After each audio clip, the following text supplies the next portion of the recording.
Hello, everybody, and welcome back to Best Words. We are living in the middle of a pandemic of the unvaccinated. Life had returned to normal almost in most of America's big cities, while more than half of adults have been vaccinated, in some places over 70%.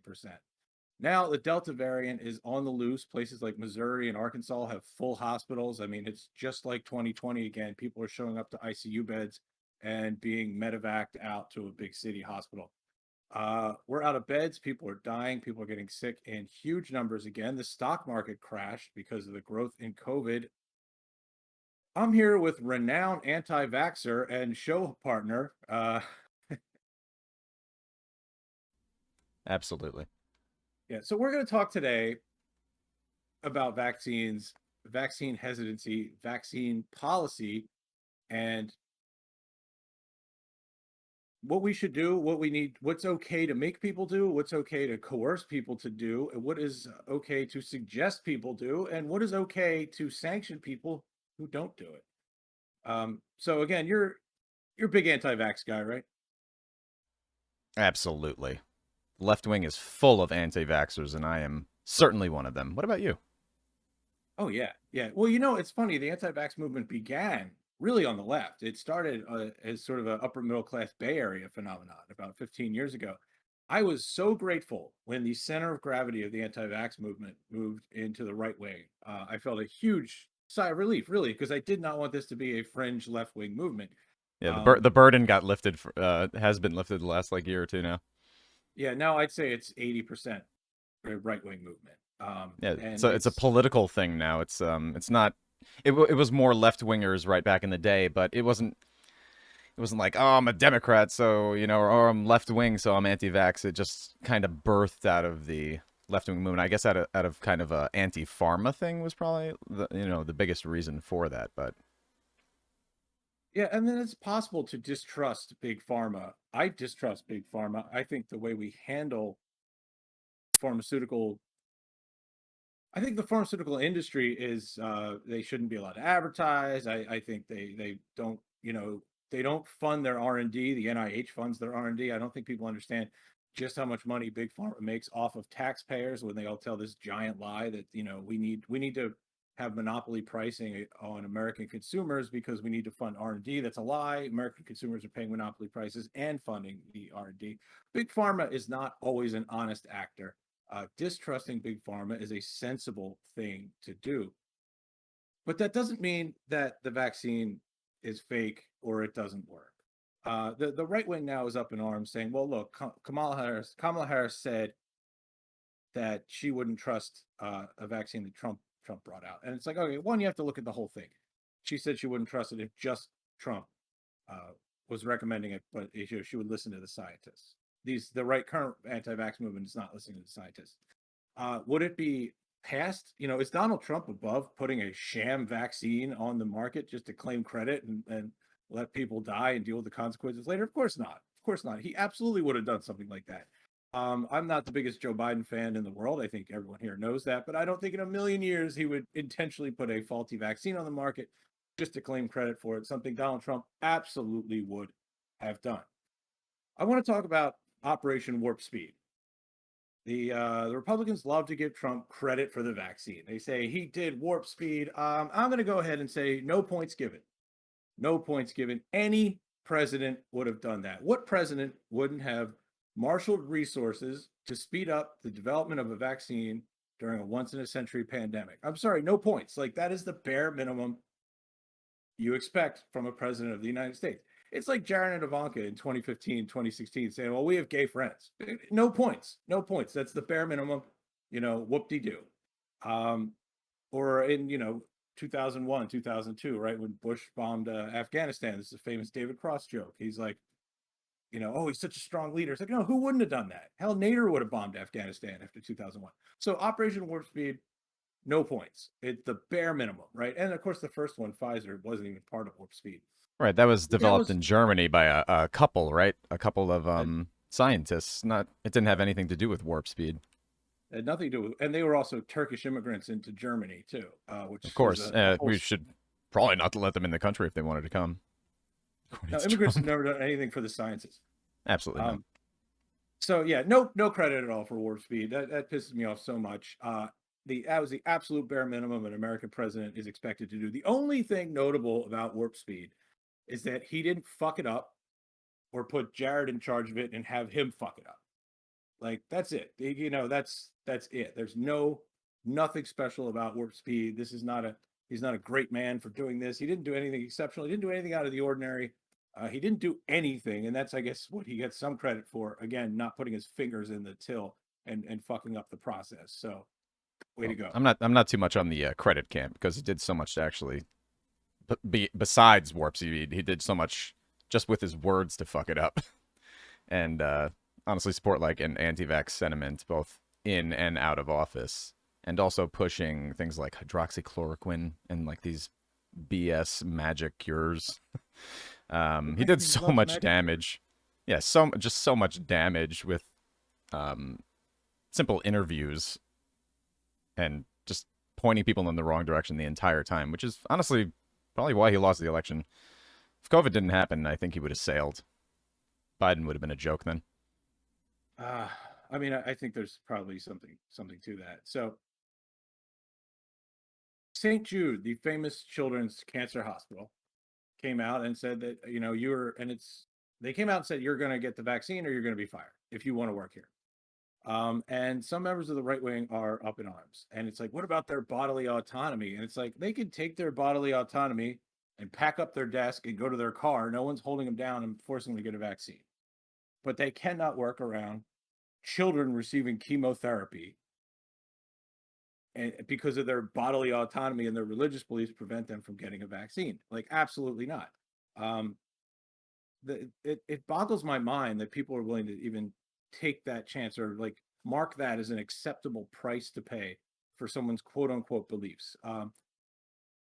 I think, as a society, we need to take a good hard look at what people's beliefs are and which beliefs we should defer to. I think religion is kind of nonsense anyway. And I think people come up with nonsense religious beliefs to justify ridiculous behavior. And now we're seeing that people trying to generate a religious belief exemption for vaccination.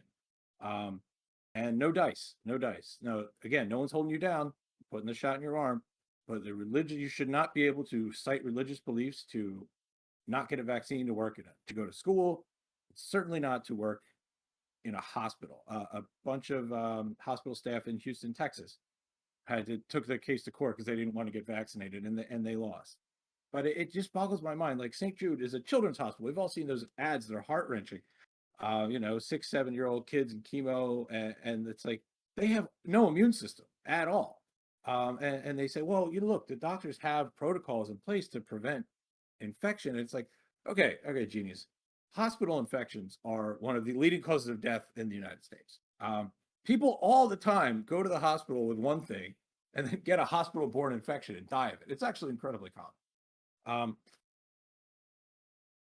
the idea that, oh well, if they're following anti-infection protocols, everything will be fine is just nonsense. Like, you're willfully adding risk into the equation, and the life you're risking is of course yours, but it's also a child on chemotherapy's life. And so the fact that anybody would come out and defend the people at St. Jude who are refusing to get vaccinated is just baffling to me. Well, it's a public space thing though too. Yeah, we're not going to force people to get shots into their arms, but if you want to travel, if you want to go on airlines, you don't have a right to do these things. These are privileges. Being in public spaces, if you're not vaccinated, I see absolutely no problem with denying people entry to certain things. And yeah, the whole hospital workers not wanting to get vaccinated is very strange to me. There's a lot of nurses right now that are anti-vax, which is odd to say the least, because you would think with that degree of medical training, you would at least understand the efficacy or how these things actually work. And it's been it's been very odd to see the amount of anti-vax sentiment in this country, and it started way before COVID. I mean, we've had measles outbreaks in this country. Measles is supposed to be eradicated. This is a third world problem. This shouldn't be happening in the United States. It's like watching the building in Florida fall down. Like, why is this stuff happening here? It's not supposed to happen here, people. No, I mean, misinformation is incredibly powerful. We all remember growing up and thinking about Germany and thinking, oh, what would I be like in 1930s Germany? How could that ever happen here? And I think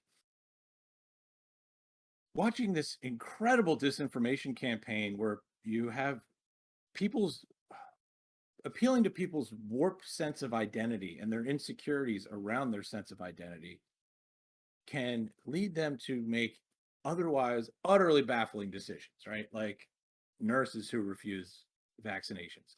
So, we're in the middle of what appears to be sort of a massive, almost a cult or a massive brainwashing. And it derives from their sense of conservative identity and American identity. It derives from a sense of being other than, the people that they hate in this country.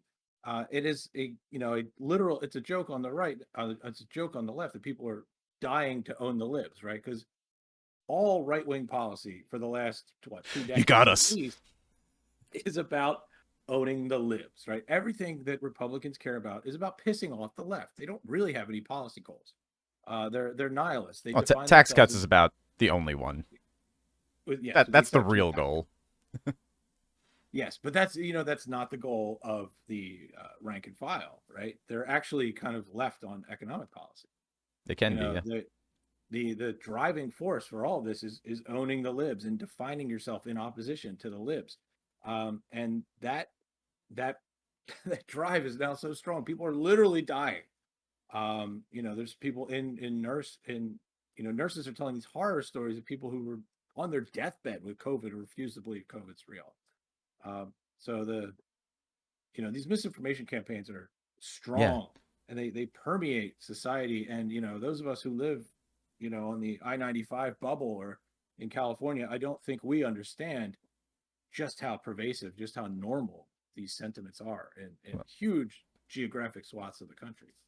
Yeah, I mean, it's become like a new type of identity politics. It's not like a race religion thing. It's now conservative is what I am. And So I unvaccinated. have to believe this. If I'm in a hospital bed with COVID, I cannot be dying of COVID. That's impossible. My identity politics don't allow that to be true. But I watch a lot of right wing channels. I watch like Steven Crowder. I'll follow Dummy Dave Rubin. Fox News. I watched tons of clips on this, and they've been this entire pandemic. They've just been pointing people in this direction and veering them off from sanity and reality. And what people that are anti-vax right now, what they sound like to me, it's like it would be almost like your plumbing breaks down in your house. And you know what? I'm going to bring in 1,000 plumbers to check out this problem and tell me what's wrong. 800 of them come in and they say, oh, okay, well, this pipe's broken. You should probably get this expensive one to replace it because that would be the best. It's not going to be too cheap. Another 199 of them would be like, you should probably get this really nice copper one, or you should probably, get this cheaper one. It'll probably be okay. They're right. It's going to be a little more expensive with the other one, but, you could save a little money and it'll probably be fine if you get this one.